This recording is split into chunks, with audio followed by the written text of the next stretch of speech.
Samantala nakahanda na ang Department of Health at Armed Forces of the Philippines para sa pagbabalik ng mga Filipino peacekeepers mula sa bansang Liberia. Ayon sa DOH, mahigit sa 100 peacekeepers ang sasailalim sa 3 linggong quarantine sa Caballo Island Corregidor.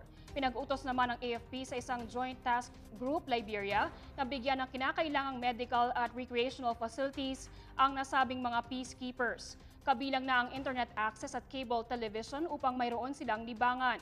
Nagdesisyon ng pamahalaan na pauwiin ang mga peacekeepers mula sa Liberia dahil sa pagtaas ng kaso ng Ebola virus sa lugar na kumitil sa mahigit 4,000 katao. Kino-correlate sila, baka ganun kagrabe, ganun kalala ang sitwasyon. Kailangan sa isang island pa na gagawin. Bakit?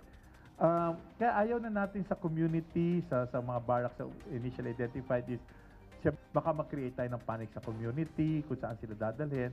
To avoid all these things, na pagdesisyonan na, since military camp din ito sa Caballo Island silang dalhin, para ma-monitor na lang silang maigi na walang mililitaw na sintomas.